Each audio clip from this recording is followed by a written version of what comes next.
Hello again, everybody. My name is Steve Bevans, and I'm the faculty moderator for Catholics on Call here at CTU, and we are kind of toward the end now of our online retreat for 2014, which this year focuses on a deeper understanding of ministry, the ministry that we're all called to as Christians. And so let's begin with the 11th thesis, or the 11th description of ministry, and that is that Christian ministry is holistic. I mentioned just at the end of my last reflection that I gave a quote from Henry Nouwen, the famous spiritual writer. Here's another idea from Henry Nouwen, where he says that spirituality must never become spiritualization.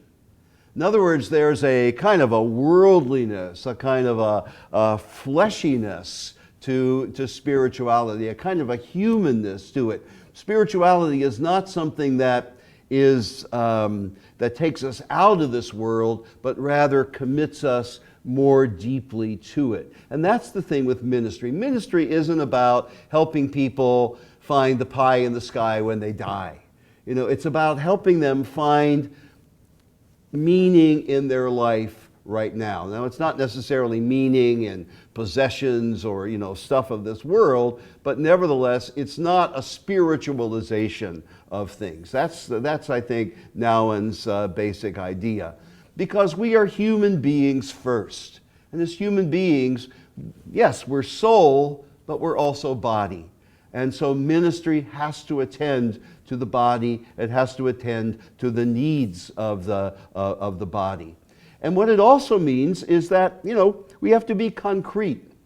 That ministry is about engaging with local cultures, with Latino culture, with African American culture, with kind of mainstream American culture, with some of the Asian American cultures that are becoming more and more prevalent in our church here in the United States. So it's really not just about some kind of spiritual reality, but about the deeper realities of life and the way people live their lives.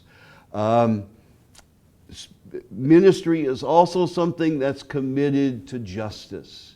It's working for the betterment of humankind, and it's strong, making sure that people who are perpetrating injustice know about it, and we invite them to change, and we give people a voice to act against any kind of injustice that's perpetrated to them.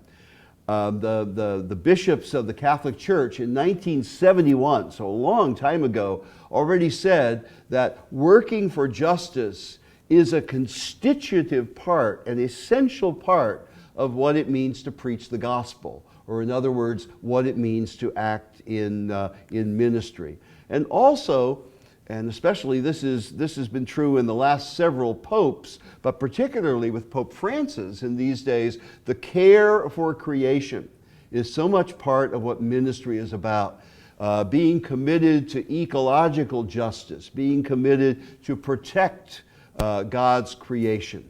So this is something that's important as well in ministry. So again, ministry is not just this spiritualization of things, helping people find a spiritual meaning in their lives. It's really getting down to what people are about in their lives, giving them a real purpose to live. Helping them understand and celebrate in their own cultures, being committed to justice and being committed to ecology and ecological justice as well. And then, 12thly, Christian ministry takes cognizance of the other. And you notice the other is spelled with a capital O. So this is a really, I think, important idea. sometimes we minister as if we know what people need, we know what people want, and we just kind of give it to them. This is what they need, this is what they want. We have the answers, we don't really care about their questions. But that's what we have to do when we minister. We have to be aware of the other. We have to see that it's the other that really matters, and we need to minister to their wants and to their needs. So we have to pay real attention to the people that we serve. One of my colleagues from a few years ago, Herbert Anderson, wrote a wonderful article one time. It was called Seeing the Other Whole. And he said this is for ministers what he calls a habitus, or a spiritual discipline, that we have to work to always see the other not as we think the other is, or not as we want the other to be, but rather as the other really is. And he says we have to have several practices in this regard. And the first one, we have to be in wonder of the people that we serve, being in awe of them. One of the first saints in my religious congregation, a man by the name of Joseph Freinademetz, was a missionary in China. And what he said was, if you're going to be a good missionary, the first thing you have to do is to love the other. In other words, to be in awe of the other.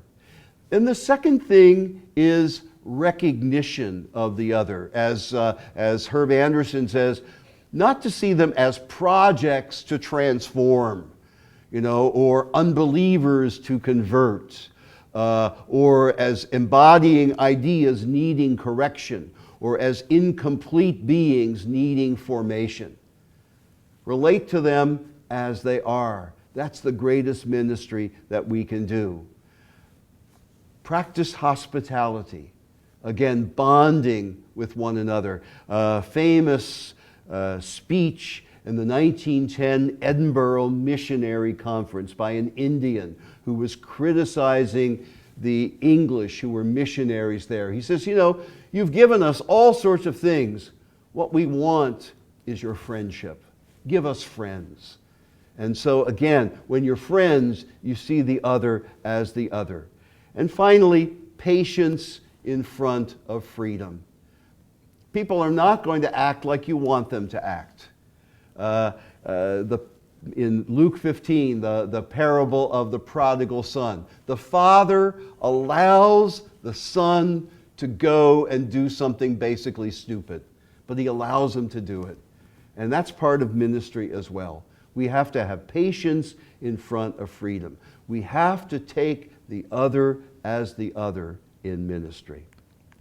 So, a couple of quotes for reflection.